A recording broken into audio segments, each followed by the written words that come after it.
All right, good morning, good afternoon, and good evening to our fellow FMC employees.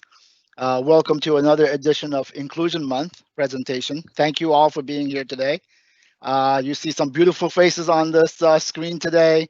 I hope all of you are taking part in all of the great awareness, education, and engagement topic that we have been doing as part of the Inclusion Month. My name is Subarna Malakar. I'm the Global Director of Diversity and Inclusion at FMC. So as with anything, before we get started, I like to provide a safety share. Today's safety share is going to be about smoke and carbon monoxide alarms. And I saw this just recently, and I want to share some of the tips regarding that. It says that first thing you do is test alarms monthly. Uh, Change the battery every year. I try to change my battery every first day of the new year. Be aware of the chirping alarms, right? You hear that all the time. It could be annoying sometimes, but it means that you need to replace the batteries. And then fourth, make sure that the older alarms that are more than 10 years old, that you replace them. And lastly, know what to do when you hear the smoke or carbon monoxide alarms. And remember that only working alarms can save lives. Okay, so that was a quick safety share from my part. So we have a great presentation scheduled for today. And today's session is really in partnership between the FMC's cybersecurity team and diversity team. And it's really around, how do we navigate cybersecurity, and it's through the lens of diversity. And today we have some great panels, a woman in cybersecurity. And the reason that we're doing this today is because month of October is cybersecurity month, as well as at FMC, it's a inclusion month. Um, so I hope you're enjoying some of the great things that not only diversity has provided, but also cybersecurity has provided. I know I've enjoyed some of the cybersecurity Awareness Month SharePoint sites where you can learn great things about what you need to do to protect yourself either at home or in the office. A really great some learning, some interaction, and I think you even win some prizes, I believe. So I love prizes, right? So visit the site for sure. So let's get started with the session. Just some quick facts. Women working in a cybersecurity currently accounts for roughly 20% of the overall workforce, which is higher than 11%. You think 20% is low, but we were at 11% in 2013. While we're making progress and this trend is really promising, there definitely we have a lot of room for improvement. So like as you see on the screen, we have some great panelists. And so to kick us off with this conversation, let me introduce you to today's moderator, Terry Syminis. Terry, all of you probably know. Terry is our Director of IT Security and Compliance for FMC. So I'm going to hand it off to Terry. Terry, go ahead. Hey, hello everybody. Good morning, good evening, good afternoon, wherever you are in the world. I'm glad you were able to make it this morning. We're going to have a very interesting presentation and discussion. A few words about myself. I've been with FMC for 31 years now, and I got my story of getting into cybersecurity is definitely interesting because my educational background is in biotechnology. I was a scientist that somehow got into marketing, and from marketing I jumped into SAP implementations. I was going around the world implementing software for FMC, and then in 2001, after 9/11, security became one of the things that everybody was interested in. So I got the opportunity to get into security. And I know we're going to talk about the different experiences here, but this shows you that I had no formal education in computer science at all. But through the self-interest and self-start, I was able to get into different fields by having FMC giving me the opportunities to do that. So I'm very grateful of that. So as you heard, October is Cybersecurity Month, And for those of you that don't know the history, the celebrating the Cybersecurity Month started back in 2004, and it was launched by the National Cybersecurity Alliance, the NCSA, and the U.S. Department of Homeland Security.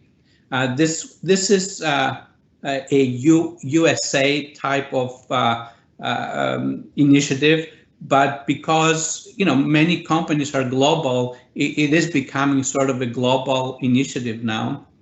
And when it started, back in 2004, when you talk to someone about cybersecurity or security, immediately they think antivirus.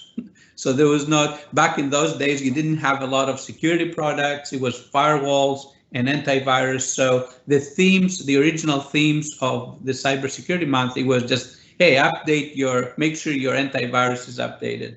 But since then, from 2009 to 2018, the theme was our shared responsibility. And I think was a very interesting message, because it moved the responsibility from the security professionals to the general population, because everybody has to do their part in order for us to be safe and secure. And from 2010 on, we had they started with the weekly themes. So now every week during the month of October, we have a different theme with different focus, and we're trying to do that at FMC. Before Laura joined FMC, our Cybersecurity Month, it was pretty thin, I have to admit that. But since 2017, when Laura joined our team, she put a lot of energy and a lot of creativity behind the effort, and the whole initiative has changed direction, and I'm very appreciative to what Laura has done. So that's what I had about the Cybersecurity Month. What we have done at FMC and what Laura's team has done, we created a SharePoint site where a lot of the interesting information are posted there. We're going to post the link into the chat room. And I encourage you all to go and visit the site. There's a lot of interesting stuff, a lot of tips how to protect yourself. And also, you have the opportunity to win the $50 prize by submitting your experience relating to the theme of the week. So with that, I'm going to introduce the participants today, starting with Laura. Laura, can you please introduce yourself and then pass it to the rest? Sure, yeah, thanks, Terry. Hi, everyone. I'm Laura G., the IT Compliance Manager here at FMC. This is my first ever panel discussion that I'm participating in, and I'm extremely excited to be here. And Donna, would you like to go next? Thank you, Laura. Thank you, Terry. I'm thrilled to be here as well. My name is Donna Ross, and I'm the Executive Vice President and Chief Information Security Officer at Radiant Group. We're headquartered here in Philadelphia, but all around the country. Great. And Michelle? Hi, everyone. I'm Michelle Nguyen. I am the Regional Director for Remediant. We are a cybersecurity software company based in Silicon Valley, but I am in the Washington, D.C. area. Happy to be here with you guys today. Thanks for having me. Thanks, Michelle. And Lakia? Good morning, everyone. My name is Lakia Wise, and I am an information security engineer at Reed Tech. We are headquartered in Horsham, PA, and I am definitely excited to be on this panel this morning. I love the topic, and I'm just excited to, share my experiences. Good morning. Thanks, Lakia. Now back to you, Terry. All right, very good. So we're going to start with our questions for the panel. So the first question is, what made you decide on a career in cybersecurity? And we're going to start with Donna. Thanks, Terry. And before I answer the question, I'm going to state that this is my opinion. It's not meant to be advice, nor is it the advice of my company. And I'm sure my colleagues on the panel feel the same way. Yes. So interesting thing about my start in security is security picked me. I didn't pick it. I was always one of those kids that try to figure out how things work, took stuff apart, was always interested in technology. When I joined the workforce, my degree was in marketing and economics, but I was the person in technology that people went to when the help desk couldn't help them. And fortunately, I had a good mentor who invited me to join the security group, and that was a very long time ago, and I haven't looked back since. He saw something in me that I didn't see in myself, and I love what we do. Every day is a new day. You have to be a continuous learner, so I'm happy to be a part of the security team. That's very interesting that a mentor played such a role in your life, because it was also a mentor that got me into cybersecurity. So Michelle? Yeah, sure. So I'm based in the Washington, D.C. area. My first job out of college was with one of the largest global defense contractors. But kind of like Terry, I also went around the country, doing SAP and Oracle implementations before I pivoted into cybersecurity. But working with the customer base that I had supported in DoD, like, you become very intimately aware of what their mission critical, what they're doing and what they're trying to protect. And back, I guess it's been since 2013 was when I got into cybersecurity. You really started to hear, being in the DC area and working in defense, about the threats that were happening from a cybersecurity perspective, things that were coming out from nation state sponsored actors, so adversaries across the globe. And I really wanted to be a part of that. It's just something, it's like growing up in, cops and robbers kind of thing. And like Terry and like Donna, I actually had a mentor that helped me get into cybersecurity, but it's an interesting story. He wasn't in cybersecurity himself. He was someone that I had previously worked for, that was in IT, but then just made some really meaningful introductions for me, and that's how I pivoted into cybersecurity. Very good. Laura? Yeah, so I took more of a traditional path into cyber. I went to university for MIS, which is Management Information Systems, and it's a mixture between computers and business. So there are several different paths that one can take in the degree, with cyber being one of them. And I had the unique opportunity to potentially start off my career at IBM in Silicon Valley, California. And I thought that sounded very interesting, a great opportunity. I decided to take it. That was 12.5 years ago. And just like Donna said, I haven't looked back since. Cyber is a great industry to be in. Very good. And Lakia? So I will say I'm like you, Terry. I did not have a background in computer science at all. I had a law enforcement background. And like Donna, cybersecurity actually found me. So how I decided on a career in cybersecurity was basically because I was looking for a part-time job on a website, searching for security guard jobs just to do part-time. And so, at that time, this was like, I guess, 2009, cybersecurity jobs, information security jobs would be sent to my email. And I started researching. I'm like, what is this? Not having any type of computer background, I began to do a research about that position, about what information security was, what the industry was. And I did that for like a year. And in that year, I started becoming really passionate about it, and decided to change the course of my my career path, and decided to go back to school. I went to LaSalle University and entered into a graduate program.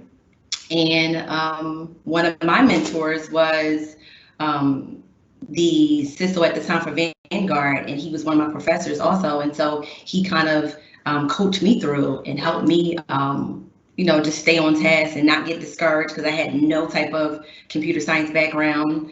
And that was, so 10 years later, here I am. So we're hearing the same theme, the importance of having that mentor that gets you into the field. So why is diversity important for our field? And I'm going to follow up with you. I know you were talking now, but I'm going to come back to you with that question. Well, I think diversity is very important because we have so many different perspectives to bring to the table. Like myself, I was in law enforcement. And so, I was able to bring a different perspective into my cybersecurity career. I have also different cultural things that I bring into my role.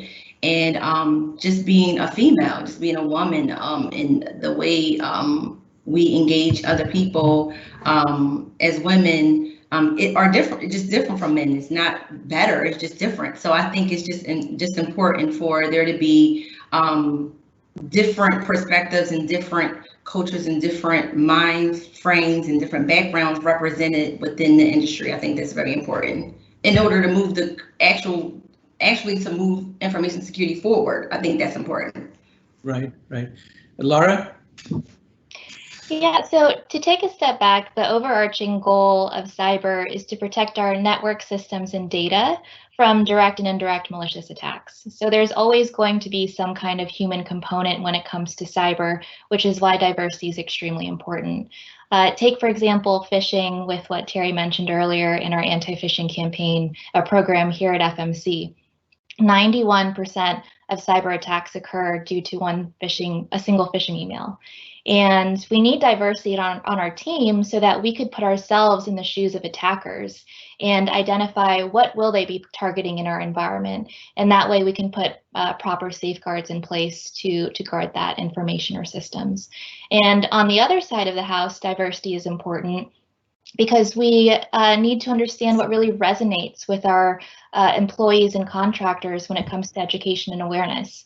We understand it's not a one-size-fits-all, so there are many different avenues and diversity that comes into play when having to achieve that. Yeah, definitely. I see that creativity is a key factor in dealing with these problems, and I think diversity provides another, it multiplies the creativity. So it's definitely adds to the value. Michelle? Sure, thank you. So when you think about cybersecurity, just kind of piggybacking off of what Laura just said, like a lot of people probably thinking about, phishing attempts from work email or even your personal email, but take a step back and think about everything that is connected to a network today. It's not just, email and your phone and your computer. It's things that are your smart home. The TV is now connected to the internet, your refrigerator, your doorbell, and then think about the hospitals, what's being connected to a network. So like my point is today, there's so many devices that are being connected to a network. We are more connected today, and that's only gonna continue to accelerate and grow. And when you think about all the different things that we need to now protect because we're connected to a network, it's vast. And there's a lot of different products and vendors. I just think about like the different cybersecurity conferences that I go to. When you walk into a vendor hall, there are literally thousands of different vendors.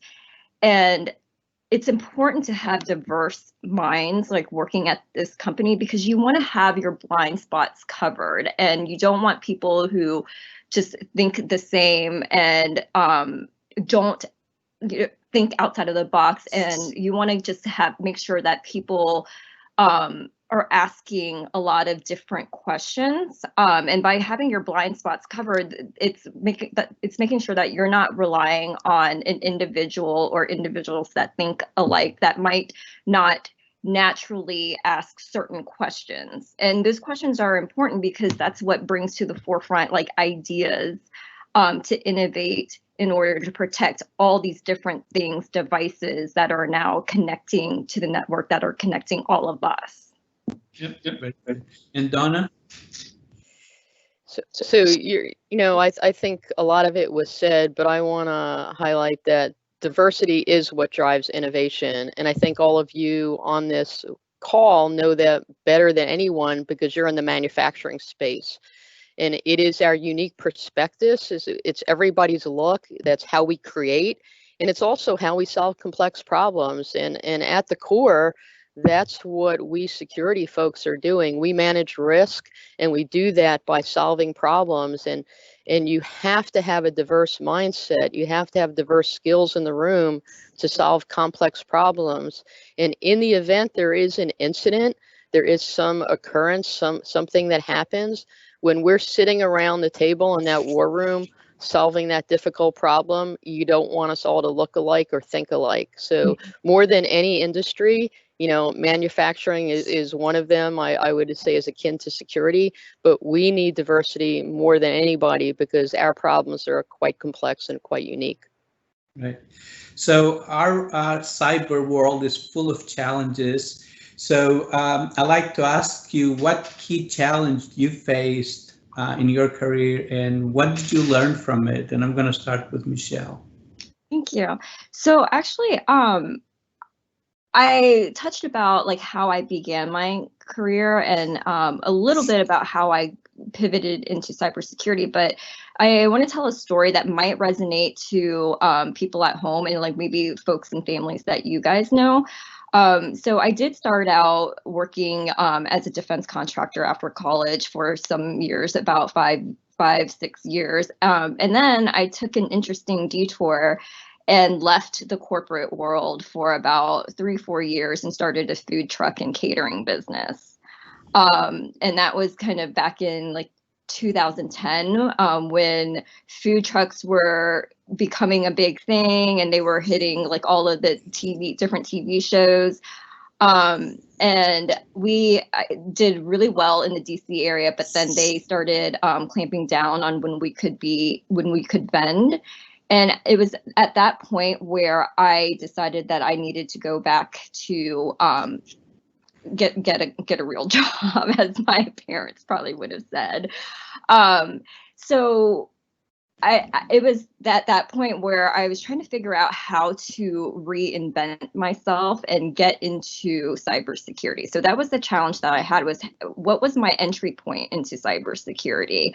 I did have a mentor, again, like I said, that I reached out to that was not in cybersecurity, but made a lot of meaningful connections for me. I also started joining a group, an organization, nonprofit, Women's Society of Cyber Jutsu, that helped me get involved into the cybersecurity community. There were lots of different networking events within the DC area that I was able to volunteer with. So I wanted to share this story because I think a lot of people, at least, especially now, you guys at home might know someone who might be out of work because of the pandemic.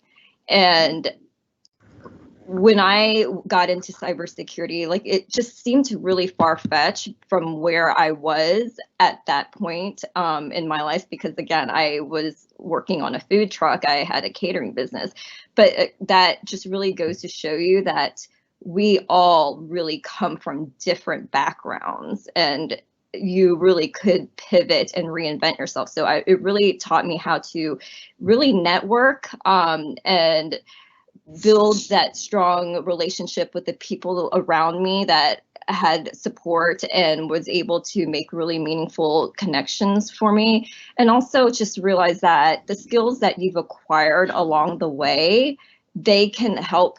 You may not realize it, but I've had an analyst background. I was super entrepreneurial in starting the food truck, and even though, like, you know, when you think about food truck to cybersecurity, it's like, how do you get from point A to point B? But there are skills along the way that will help for you in a cybersecurity career.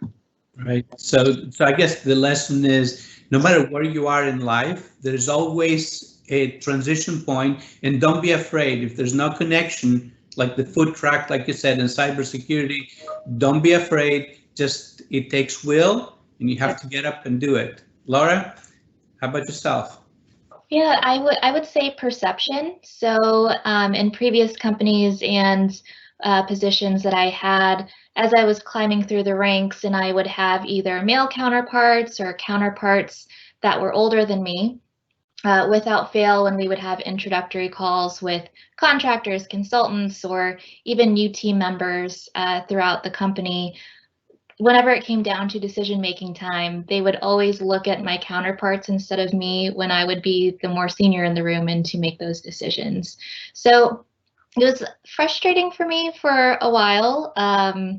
You know, it was a little demoralizing, but also at the same time, it taught me to not sweat the small stuff and to really focus on identifying the gaps that we have in our company from a cybersecurity perspective and building successful programs and really showing my value in that regard. So I really feel like that challenge that I was facing really turned into more of an opportunity because it helped me get to where I'm at in my career today. Very good. Lakia? So I would say for me, I think my challenge was not having that information, that computer science background or even IT background when I first graduated.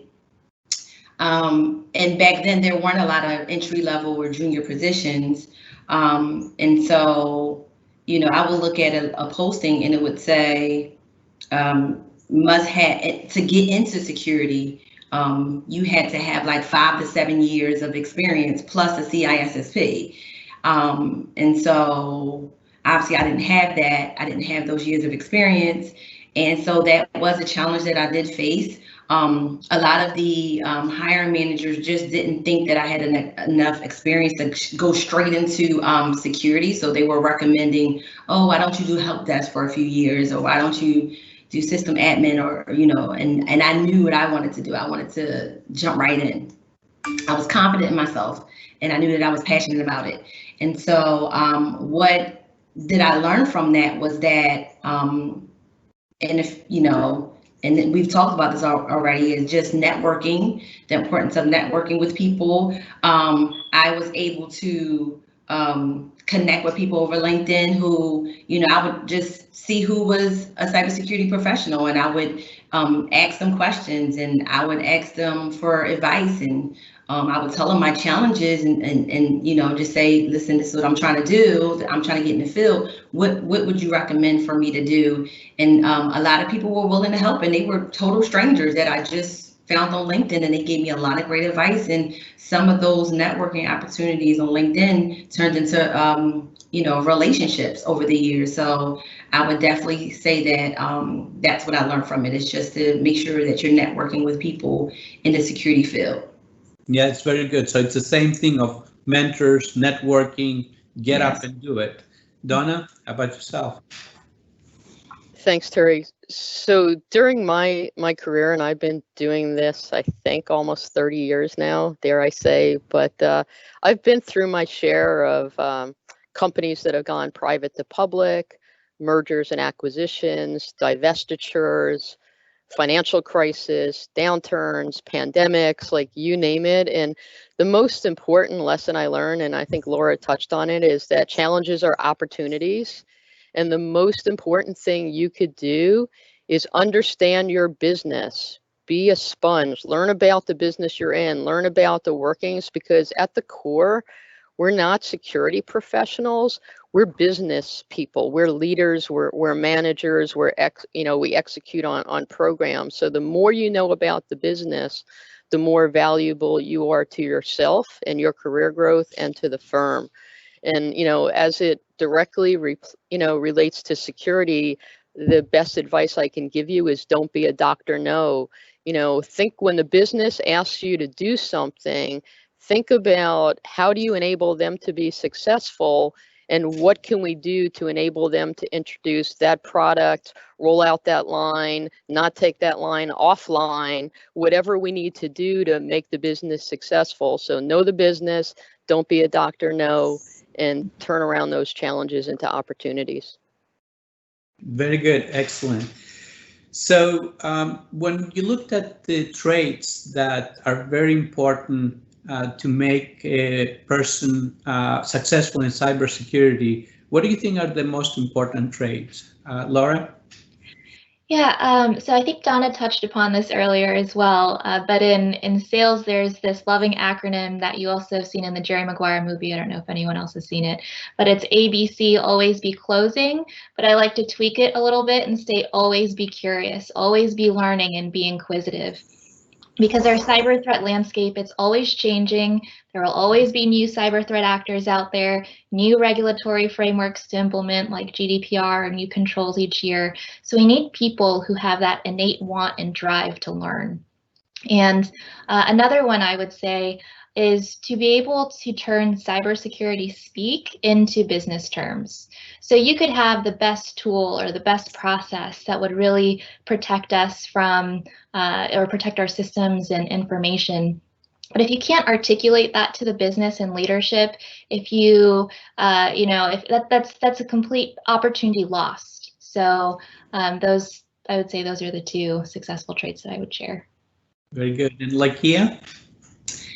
I would say, I think there were some great points already made in terms of traits, but I think someone who is passionate about security, I think passion helps you to always constantly be wanting to learn. It's not like a chore. It's not like you're not being forced. It's, for me, I'm a podcast person. I'm always in the car listening to podcasts. I love hearing about all the stories, and I love connecting with other women who I can learn from, like the women on this panel. And so I think that passion is definitely a trait. I think you have to be resilient and patient. You have to have thick skin. And I think those are all definitely like the core. And I'm sure there's more, but those are the top that come to mind in terms of traits that make a successful cybersecurity professional.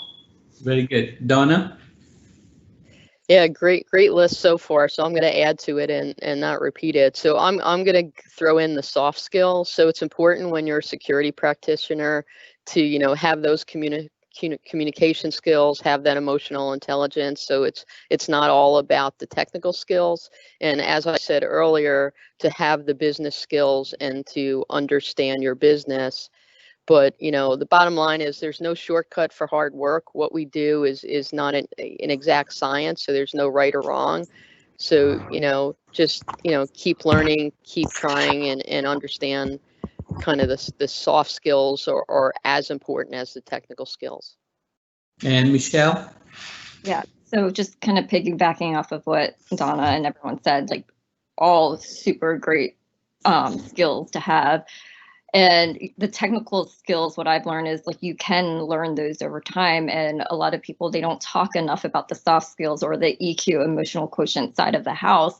And in like my role specifically, I talk to different chief information security officers and executives in cybersecurity all day. And what I do is to help them. It's either been cybersecurity services or cybersecurity products. And for me, it's very important to have strong listening skills to know, and to know like what's important to them, what their business is all about, and really build that relationship and have that trust to come in there and work with them to help secure their business. Very good. The next question is about if someone wants to get into cybersecurity, how do you get in? How do you find a mentor? But before I pose the question to the panel, I'm just going to say that why do you want to be in cybersecurity? I can say it's a very rewarding field, and I know that money is not important for some people, but for other people, it's important. So I can tell you that the salaries in cybersecurity are very, very competitive comparing to other professions, even in the IT field. When you look at the IT field, cybersecurity are some of the best rewarded people. In terms of job security, you're looking at high demand, and that demand will be there for the foreseeable future. So I wanted to put that introduction so you get a perspective, why do you want to be in cybersecurity? And so back to the question, for anybody who wants to get into the field, what advice do you have about getting a mentor? How do you find that door? How do you open that door? So I'm going to start with Donna. Thank you. So I think, we've touched on this a lot over the course of the last half hour, but finding a mentor, finding a coach, joining those industry associations is so key to the work that we do, because, your network is important, but, a mentor is someone who's your advocate, someone that brings you along. They may or may not be in security. A coach is someone that you would look to hone a specific skill set. So I don't want to confuse the two. And I would say if you have no experience in cybersecurity and you really want to learn it or do it, and I think we've heard folks on this call talking about that, it's just go out and do it. Don't be afraid to make that leap, whether it's working for a firm like some of us have done, when we made the career move, or volunteering at your local place of worship, at some charity. My first IT role was building the network at Big Brothers Big Sisters here in Bucks County, because they needed someone to work on the computers. I got a book and I learned how to do it, and then I grabbed some friends from work who were smarter than me, and they helped me learn. So the biggest thing you could do is just go out there and do it, and don't be afraid to make that career change, because we all did and we never looked back. None of us on this call started in security. Yeah, and from my perspective, sometimes I advise friends and people that I know that want to get in cyber, hey, invest in yourself. There's an organization called the SANS organization that has great boot camps where you can go for 1 week and totally immerse yourself into cybersecurity. And you can go take one of those courses, and if you have to fund it and borrow money to do it, I think it's worth it, because if you're really into it, it will give you some of the fundamentals you need to start getting into the field. So next I'm going to go to Michelle with the same question. What advice do you have? So I personally connected with folks who I previously worked for. That's what Donna had mentioned, that they might not be in cybersecurity. They might not be in your organization today. I also am a member of Women's Society of Cyber Jutsu, and there's lots of amazing resources, and there are different cybersecurity nonprofits that you can join. But I do want to offer up that's something that's maybe a little bit more non-traditional that folks might not think about, and that's Instagram and Twitter. And it's really interesting because I started my Twitter account years ago when it first came out, and then just over the past couple of years, I've just really used it a lot to keep up with what's going on in cybersecurity. If you guys are on Twitter, it's pretty instantaneous what gets put out there in terms of like late breaking news. But there's a big InfoSec community on Twitter, and people are always like offering up help, and you can just shoot out there, hey, I have a question on X, Y, and Z. And on Instagram, I actually had folks reach out to me to talk about cybersecurity and about mentorship that way. So those are avenues that you might not typically think about when you think about mentorship, but it's a great tool, and there's a lot of resources out there that you can connect with that you really just kind of wouldn't otherwise think about. That's very interesting avenue. Yeah, definitely social media now has a great impact in how it can help you to shift your career. And Laura, how about you? Yeah, I think the advice that I would give is that the barrier to entry here is most likely not as high as a lot of people may think. So There are a lot of common misconceptions where you must have a related degree or you have to be super technical. And I'm the only one on the panel that had a related degree, but all of us are successful. We're thriving in our respective companies and careers. And then, yes, there are positions that are super technical where your eyes on glass 24/7, parsing through logs and alerts. But that's one sliver of cyber. Cyber is diverse, and just like what we talked about with diversity as well. So I'm on the other side of the spectrum where, I work a lot with Terry. We work directly with the business and we provide value that way from a cyber perspective. So I think that that's something to really think about for folks on the call who are interested in cyber. And the other one I would say about mentorship, Lakia mentioned that too, about LinkedIn, especially during the climate that we have right now. Peruse through those profiles, see what really resonates with you. If you're interested with how they progressed in their career, send them an email, ask for an introductory call. And reach out and speak to them. But also, I think it's important, though, whether it's a cyber mentor or not, that you ensure that there's a relationship there and you build that foundational level to ensure that you both have each other's best interest in mind. Yeah, so when you look at cybersecurity, it's technology, it's processes, and it's people. So it takes a diverse background to address each component. So you might not be into technology, but you can be in the human factor. So you can be in the education and awareness and be very capable in driving that message and educating the other people into cybersecurity. So Lakia, how about yourself? Well, I think Donna definitely mentioned in terms of building up your skills and using the resources that are out there. And you also, Terry, had mentioned this as well. But I do know for some people that maybe can't come out their pockets, or maybe their company won't pay for a SANS boot camp, but there are some free resources or semi-free, like Udemy is great, is a great resource. I think even right now they have, you can study for the Security Plus, which is like the basic security certification. I think it was like $6.99 at one point. And also Cyber is an excellent resource as well. And they have a lot of free, courses and stuff like that, or if they're not free, they're inexpensive. The government also has a lot of free resources. So, when you think about NIST and those other government agencies, they have a lot of free resources that you can definitely take advantage of. I would also say that,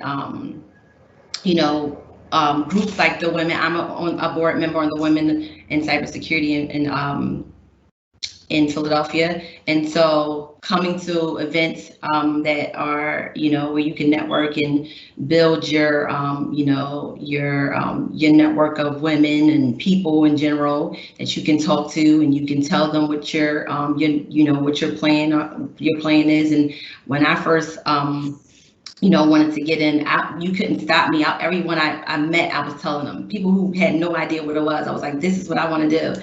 And so people who weren't even in security would call me and say, hey, you know what, I met a guy I want to introduce you to. And they had no idea anything about security, but they just connected me because I wouldn't stop talking about it. So I think that's another thing too, is just to continue to engage people, even if they aren't in security. Because every company has a security team at this point. So you never know who you can connect with and build with and get that, that introduction to. So that's what I would say. Very good. So we're all senior leaders in cybersecurity. What can we do to promote a more diverse workforce in cybersecurity? And Lakia, I'm going to come back to you with that question. So I think what actions we can take to promote diversity and security workforce, I think it's something that we talked about before on this panel. I think it's just looking at the job postings that, you know, I think I'm trying to figure out how to say it, but basically looking at what our job postings are saying now. When, like I said, when I first started, the job postings wanted the candidates to have 5 to 7 years of experience, but it's definitely gotten better in terms of the job postings. And I think we were even talking earlier this morning about how HR departments are really being intentional about making sure that they trying to promote more diverse candidates, not being gender specific, so that no one would not apply because they don't think that they have the skills necessary to, you know, or they wouldn't apply because they didn't think it was relevant to them because they don't have all the years. So I think just creating more opportunities for people would be great. And I think that would help to promote diversity. Also, I think just having panels like this is great. Allowing people to hear a group of diverse women with different backgrounds. I think that is also encouraging for people. So I think doing stuff like this, maybe having training programs, offering, you know, different maybe internships and stuff, even within the company. So I think those little things you can do that would help to kind of promote that within the workforce. Yeah. In my opinion, I think we need to get involved at the education level, back at the schools, at the high schools. I noticed that there's a lot of people in the late 20s and 30s that tried liberal, political science, all kinds of history, and then come into IT. And that tells me that somehow there's not enough evangelism at the education level, talking about the facts of life. And I sometimes I'm direct with teachers. I said, you tell your kids, oh, you can do anything you can, but you don't talk to them about making a living after that. You know, you don't talk about, well, with that history degree, how much money you're going to be making. So I'm direct with them, and I say, you gotta talk, you gotta be honest with the kids and tell them that if you want a rewarding career, you have to be in IT, in those fields, you have to be in technology. So something tells me that we, as professionals, we need to go back into our schools and evangelize about cybersecurity and open their kids' eyes that, hey, you want to make money? I'm direct. You want to make money? You have to be in this field. So yeah. That's my take on this. Laura, what's your? That is true. You are direct. Yes. So I think the actions that we can take. Well, you know, the New York Times, they predicted that there's going to be 3.5 million unfilled cyber positions by 2021. So that's 2.5 months from now, which is a really scary thought. And you know, Lakia mentioned it. We should be having more educational panel discussions like this one, educational sessions, specifically for workers who already are in their industry, in their respective careers, that are wanting to take the leap and see what cyber is all about. So really focusing on the EQ side of the house and nothing technical, but breaking down the barriers of the misconceptions that we talked about before. So that would be one of the ways that I would say that we can promote a diverse panel, or sorry, diverse workforce. And I think I would also say, you know, as a plug to our FMC employees and contractors that are listening now, if you're potentially interested in, you know, coming over to cybersecurity, and you feel that you've embodied the successful traits that we've all mentioned in the panel earlier today, please send me an email. Let's have a discussion, because like Michelle said, the technical portion of the job, that can easily be learned. But if you already have that foundational knowledge of the business and these successful traits, you'll do great. All right, I know we want to leave some time for questions, so I'm going to go to Michelle very quickly with that question. So I am very much like you, Terry. I really think about the future pipeline. Something that I'm extremely passionate about is working with girls and developing that interest and skills in STEM. So within the Women's Society of Cyber Jutsu, we have the Cyber Jutsu Girls Academy, which is monthly workshops, interactive workshops where it's geared towards girls that are late elementary school to middle school, because that's when they start to pull back from STEM, even if there is an innate interest. So we keep them engaged that way, and then they're doing really cool things that are that have to do with like robotics and coding. But what we also do is like partner with companies that are local to our area to help with internships. And then we're doing things like capture the flags, cyber competitions for those who don't know what a capture the flag is. But I think it's really important, just like Terry had mentioned, to kind of lay that foundation and let them know about these options and opportunities at a young age. Yep. And Donna? So I think to promote diversity and continue to hire diverse candidates, first thing we have to understand, we talk about cybersecurity like it's a thing, and it's actually many things. So there's analysts, there's engineers, there's architects, there's program managers, there's project managers, there's hunters, there's auditors, there's threat intelligence. I can go through the list. So it's not a role, it's if you want a role, it exists in cyber, right? You just may not know about it. Relative to the management element of it, I'd say, look at your job descriptions, look at your job postings, look at your recruiting agencies that you work with, look at your HR department, have those conversations, so that we make sure we get the right slate of people for the roles we have open. And then I think the last thing is look in unusual places. As I just described, because the roles are so diverse, I bet somebody in the company is perfect for that opening, because they have knowledge of the company, they know how it works, they know the people. So don't ignore the folks in the business and the folks in IT and the folks in HR and finance and all those folks, because they all bring important things to the table, and we could teach you the technical skills. But if you don't have, as we said earlier, the emotional intelligence, the EQ, the soft skills, you can't be successful in security. Very good. So that concludes the Q&A that we can. I'm going to pass it back to Paula to address some of the questions. Thanks, Terry, and thank you everyone for your great responses. So we're really excited to kick off the Q&A session. We've been getting a lot of questions from the audience, so I'll try to go through them. And also, panelists, just a reminder not to put anyone on the spot. Feel free to raise your hand if you want to answer the question. So as a starting point, are there any areas of responsibility that may be surprising or unexpected in your role as a cybersecurity professional?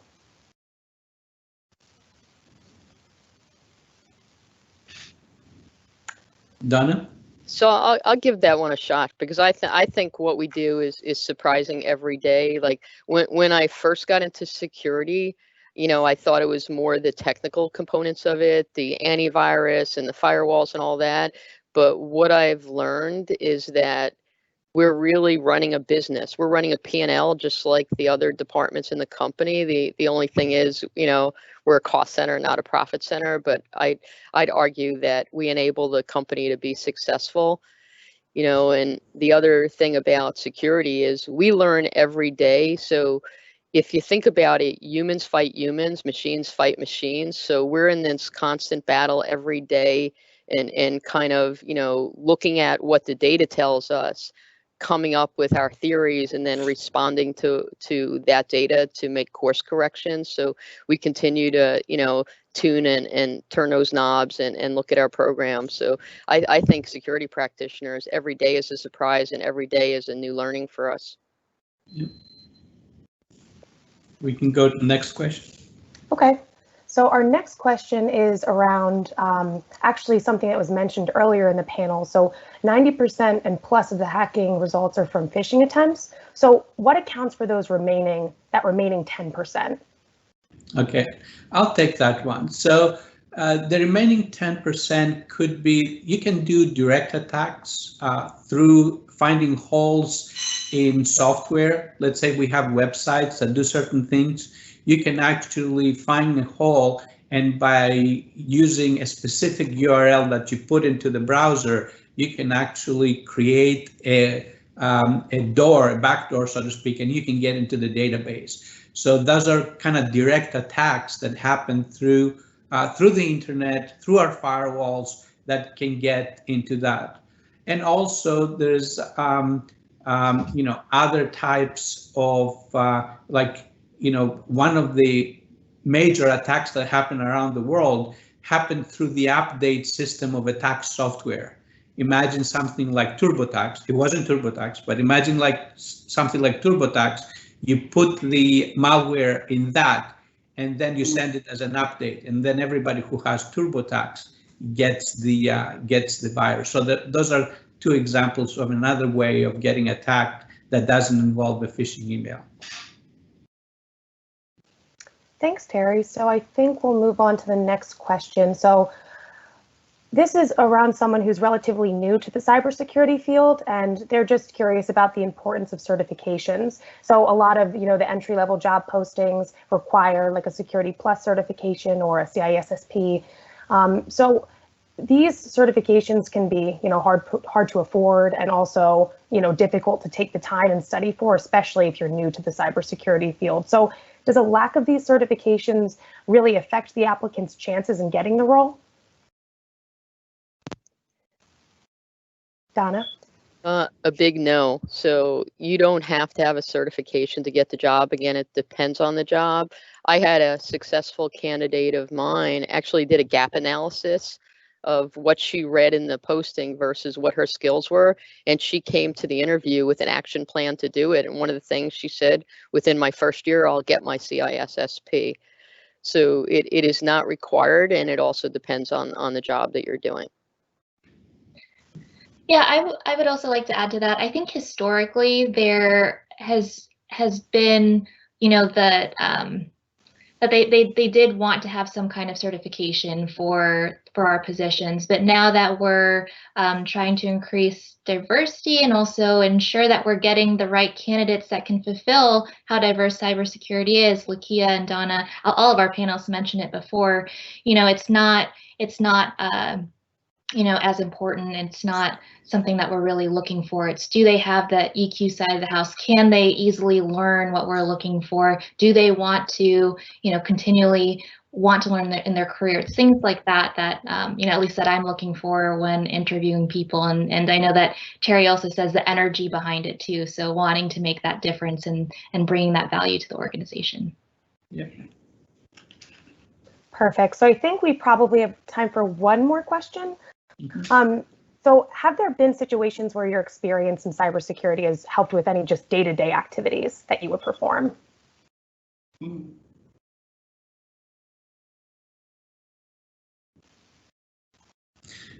I'll take that one. So basically, being one of the good skills to have in cybersecurity, and one of the things you learn, even if you're not good at it, is paying attention to details. That sometimes,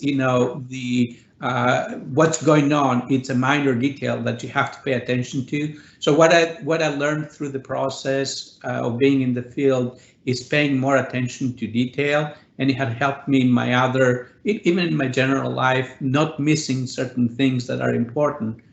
So if you're catching yourself, a lot of times it's, how did I miss that? If you're in cybersecurity, you get more of that skill to look for that important detail, and also to when you have a lot of data in front of you and you need to quickly find something important, you learn that skill of scanning very quickly and getting to what's important. Yeah. Awesome. So I think we just have a minute left. So I think I'm going to close it out at this point. So just a huge thanks to all of our panelists. Thank you for your great responses, your time and your insight into cybersecurity. And also thanks to our attendees for your great questions and comments that you've left. So I'd also just like to briefly mention 2 upcoming diversity and inclusion events. So tomorrow at 9 a.m., we're excited to have Nadia Sino share a personal story titled Doing the Gender Dance at Work. And as we come to a close of Diversity and Inclusion Month next week, there'll be another event on October 29th at 9 a.m. featuring our closing keynote speaker, Winona LaDuke, the Director of Honor of the Earth. So for any additional detail around these events, please refer to the meeting invites.